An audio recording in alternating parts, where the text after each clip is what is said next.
Bismillahirrahmanirrahim. Assalamualaikum warahmatullahi wabarakatuh. Alhamdulillahirrabbilalamin. Wabihi nasta'in ala umuri dina waddin. Wassalatu wassalamu ala asrofil anbiya wa mursalin. Wa ala alihi wa sahbihi ajma'in amma ba'du.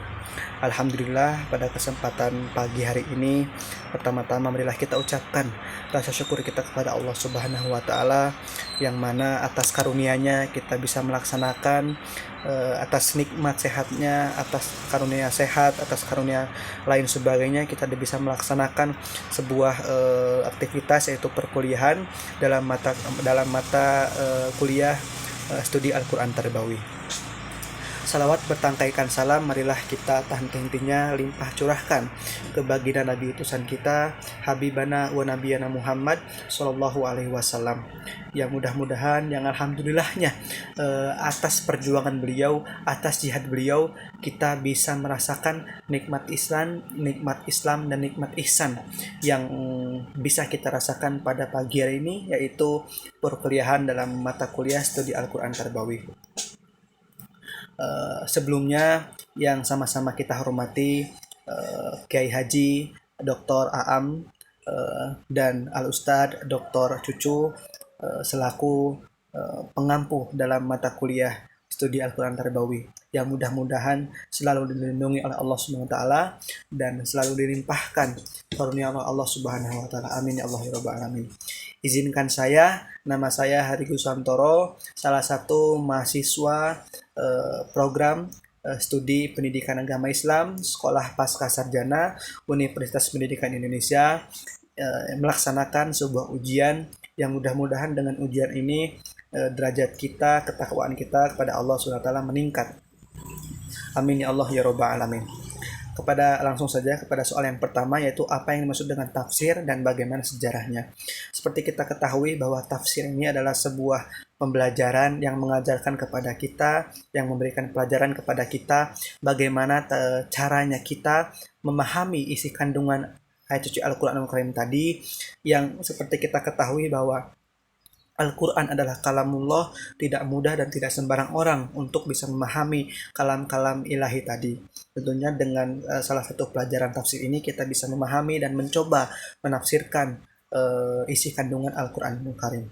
Ada berbagai macam periode dalam sejarah lahirnya ilmu tafsir ini. Yang pertama yaitu pada periode zaman Rasulullah SAW. Pada zaman Rasulullah SAW ini, ketika itu metode penafsiran yang digunakan oleh para sahabat dengan cara langsung bertanya kepada Nabi Muhammad SAW, karena ketika itu Nabi Muhammad masih ada dan masih menjadi khalifah ketika zamannya Nabi Muhammad ketika itu. Yang kedua yaitu pada zamannya tabi'in, periode kedua. Pada zaman tabi'in ini Nabi Muhammad SAW telah wafat. Akhirnya metode yang digunakan para tabi'in untuk menafsirkan Al-Quran ini dengan Al-Quran dengan tafsir dan melakukan ijtihad. Dan yang ketiga yaitu periode kodifikasi. Periode ini mulai munculnya khazanah-khazanah tafsir Al-Quran yang baru. Akhirnya berbagai macam keberagaman tafsir sudah muncul dengan berbagai macam teknologi yang ada. Lanjut kepada soal yang kedua, yaitu apa saja corak tafsir Al-Quran. Seperti kita ketahui dan seperti kita pelajari pada minggu-minggu lalu, ada berbagai macam corak tafsir Al-Quran.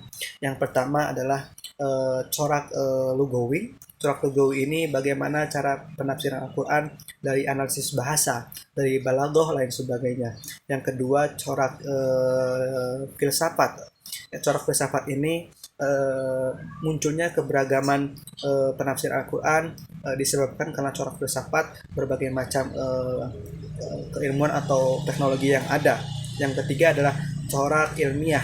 Corak ilmiah tidak jauh dengan corak filsafat, yakni dengan adanya keilmuan yang baru, modern, teknologi lain sebagainya, akhirnya timbullah corak ilmiah ini. Yang keempat adalah corak tasawuf. Corak tasawuf ini diakibatkan munculnya corak tasawuf karena sebabnya ada berbagai macam sufi yang ada yang terlahir, akhirnya muncullah corak tasawuf ini. Yang selanjutnya adalah corak al-adabi wal ijtima'. Lanjut kepada soal yang ketiga, yaitu apa tafsir Tarbawi, dan sebutkan contoh surat penggalan ayat suci Al-Quran yang menjelaskan tentang tafsir Tarbawi. Seperti kita ketahui bahwa tafsir, kalau kita melihat dari judul tafsir Tarbawi, mempelajari lebih spesifik kepada ayat-ayat suci Al-Quran yang membahas tentang pendidikan Tarbawi.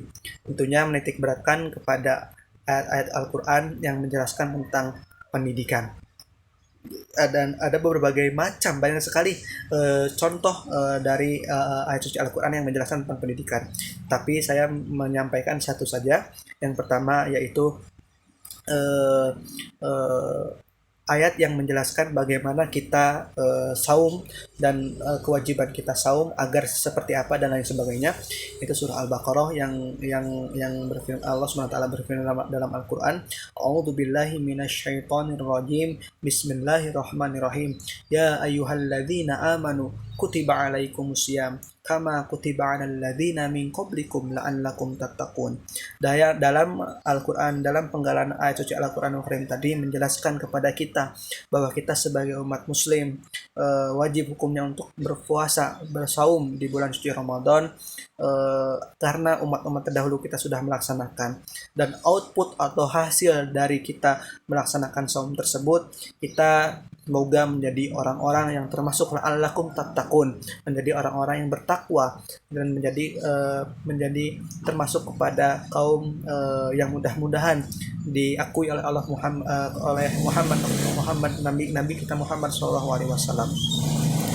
Itu adalah sebuah tafsir yang berbunyi pendidikan yang luar biasa, yang menjelaskan kepada kita bagaimana cara kita berpuasa, bagaimana hasil dari puasa itu, bagaimana cara kita menahan hawa nafsu itu, dan hasil dari seharian atau 30 hari kita menahan hawa nafsu, sabar lain sebagainya, yaitu menjadi la'allakum tattaqun, menjadi orang-orang yang bertakwa.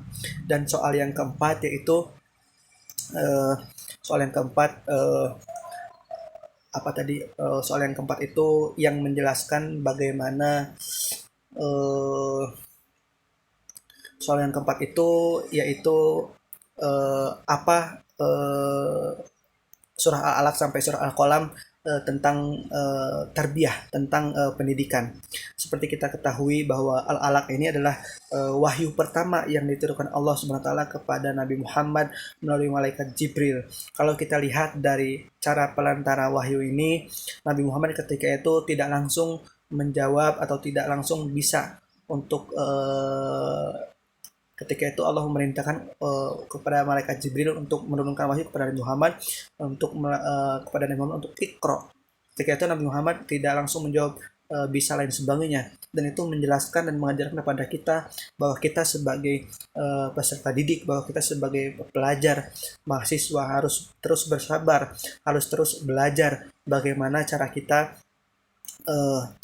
belajar, harus merasakan bagaimana pedihnya belajar, bagaimana merasakan sulitnya belajar. Bayangkan ketika itu Nabi Muhammad tidak bisa lain sebagainya menerima wahyu tersebut, mungkin kita tidak bisa merasakan nikmatnya keilmuan zaman sekarang. Mungkin kita masih pada zamannya jahiliyah, tapi ketika itu Nabi Muhammad menerima wahyu tersebut, dan alhamdulillah kita bisa merasakan bagaimana nikmat ilmunya yang luar biasa sampai saat ini. Luar biasa, banyak sekali ilmu yang harus kita pelajari dan harus kita dapatkan. Tentunya kita tidak boleh merasa penuh, tidak boleh merasa seperti gelas penuh yang tidak bisa diisi, atau ketika diisi keluar lain sebagainya.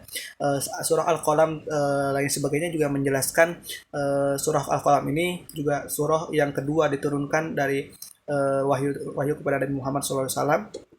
Yang luar biasanya juga surah Al-Qalam mengajarkan kepada kita bagaimana cara kita, atau bagaimana kita dalam belajar, bagaimana kesabaran, bagaimana menuntut ilmu lain sebagainya. Tentunya dua ayat suci Al-Quranul Karim tadi mengajarkan kepada kita sebagai umat Nabi Muhammad SAW, umatnya akhir zaman, untuk terus menggali ilmu, untuk terus belajar. Jangan sampai kita berpuas diri atas apa yang telah kita dapatkan saat ini. Langsung saja kepada nomor soal yang kelima. Soal yang kelima ini menjelaskan tentang bagaimana cara Allah menghukumi